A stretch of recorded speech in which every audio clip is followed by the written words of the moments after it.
ഒന്നാം പിണറായി സർക്കാരിൽ കണ്ണൂരിൽ നിന്നുള്ള വളരെ ആർദ്രമായി സംസാരിക്കുന്ന സാമ്യമായി സംസാരിക്കുന്ന ആളായിരുന്നു മന്ത്രി. രണ്ടാം പിണറായി സർക്കാരിൽ ജേർണലിസ്റ്റിൽ നിന്ന് വന്ന് വളരെ പബ്ലിക് റിലേഷൻസ് അറിയാവുന്ന ആളാണ് നമ്മുടെ മന്ത്രി. ഈ രണ്ട് മന്ത്രിമാരുടെ കാലത്തെ പറ്റിയും പിന്നീട് ആക്ഷേപങ്ങൾ പലത് വന്നിട്ടുണ്ട്. ഒന്നാം പിണറായി സർക്കാരിൻ്റെ കാലത്ത് ആരോഗ്യ രംഗത്ത് അന്ന് കോവിഡ് വന്നപ്പോൾ മാസ്കും സാധനങ്ങളൊക്കെ വാങ്ങിച്ചത് 3 ഇരട്ടി വിലയിലാണ്. അതുപോലെ കോവിഡിൻ്റെ കണക്കുകൾ കള്ളക്കണക്കുകളായിരുന്നു. അതുപോലെ അന്നും മരുന്നില്ല എന്നൊക്കെയുള്ള പല പല ആക്ഷേപങ്ങൾ. പിന്നെ അതുപോലെ സ്പ്രിങ്ക്ലർ എന്നുള്ള ഡേറ്റ വിറ്റ് പൈസ ഉണ്ടാക്കുന്നു, അല്ല അഴിമതി എന്നൊക്കെ പറഞ്ഞാൽ ആരോപണങ്ങളൊക്കെ അന്നുണ്ടായിരുന്നു.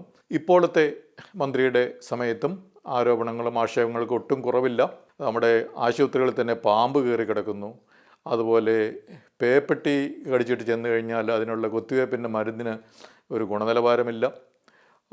നിപ്പ എന്ന് പറയുന്നത് വീണ്ടും വീണ്ടും വന്നുകൊണ്ടിരിക്കുന്നു. അതുപോലെ മരുന്നിന് ഗുണനിലവാരമില്ല എന്നുള്ളത്.